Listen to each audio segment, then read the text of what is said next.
से हृदय से हम तमाम लोगों के सामने में कहना चाहते हैं, कैसी मेरी व्यवस्था, कैसी मेरी व्यवस्था है।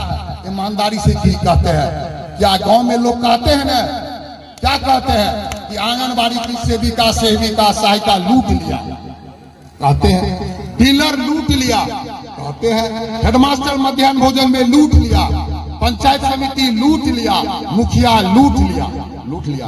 हृदय से जानिए, हृदय।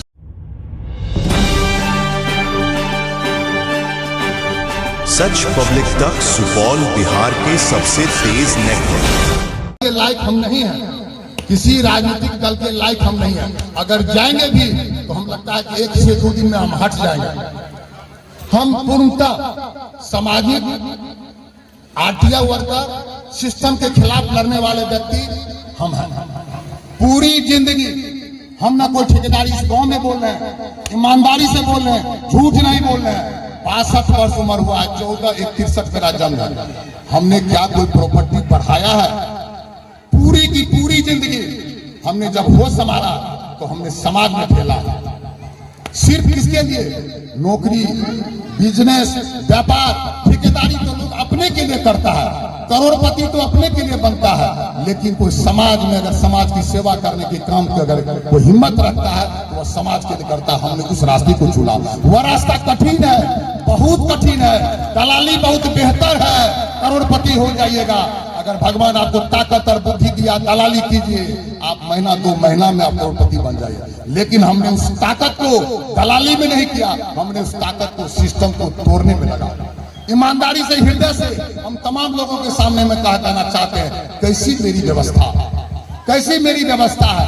ईमानदारी से की कहते हैं, क्या गांव में लोग कहते हैं ना, क्या कहते हैं कि आंगनबाड़ी की सेविका सहायिका लूट लिया, कहते हैं डीलर लूट लिया, कहते हैं हेडमास्टर मध्याह्न भोजन में लूट लिया, पंचायत समिति लूट लिया, मुखिया लूट लिया।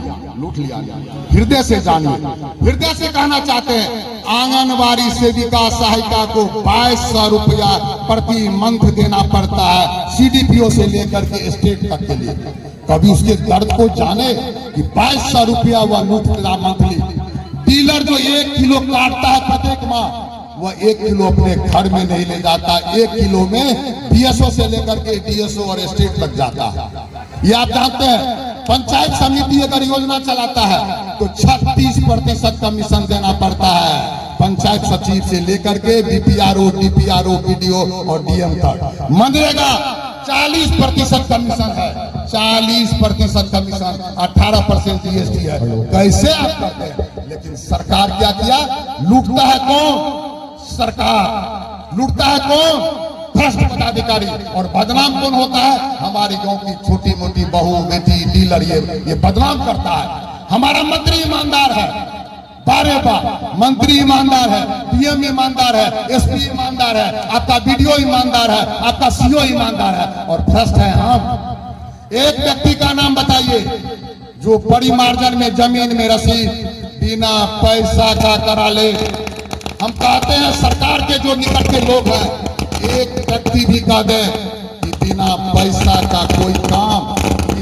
जो मसीहा बनकर आया है बिहार की जनता के लिए कि बिहार की तकदीर और तस्वीर कैसे बेहतर हो और बिहार को क्या कैसे उत्थान हो, बिहार का स्वास्थ्य व्यवस्था कितना बेहतर हो, बिहार के पलायन को कैसे रोका जाए, इस पे वो काम कर रहा है। और हम लोग भी एक कार्यकर्ता के तौर पर उनके साथ कदम से कदम मिलाकर चल रहे हैं। और जिस तरह का मैं देख रहा हूं कि जिस तरह का यहाँ मजमा था, जिस तरह का लोगों में उत्साह है, मुझे पूर्ण विश्वास है। मैं आपके माध्यम से सुपौल वासियों को ये बता देना चाहता हूँ, मैं आग्रह करना चाहता हूँ कि एक मजबूत विकल्प आ गया है। आप लोग पूरी तरह से आदरणीय प्रशांत किशोर जी के साथ कंधों से कंधा मिला के चलिए। अवश्य इलेक्शन के ठीक ठाक काम किया, जो काम अच्छा करे उसको सराहना चाहिए। लेकिन उसके बाद नीतीश कुमार पे जिस तरह से अधिकारियों का राज, कुछ दलाल राजनीतिक लोगों का जिस तरह से वो हावी हो गया और अधिकारी जब कलम लगा के लूटने लगा पूरे बिहार की जनता को, तो आज इस स्थिति में आया है कि पूरा बिहार की जनता परेशान हाल है। भगवान भरोसे यहाँ के मंत्री ने छोड़ दिया है, यहाँ के मुख्यमंत्री ने छोड़ दिया है। अभी तो ये हाल हो गया है कि पिछले 1 साल से वो शारीरिक और मानसिक रूप से बिल्कुल वो उनका न दिमाग काम कर रहा है न उनका जिस्म काम कर रहा है, और यहाँ प्रदेश में वो मुख्यमंत्री बने हुए हैं। मैं आपको बता देना चाहता हूँ कि सिर्फ और सिर्फ 3-4 अधिकारी 3-4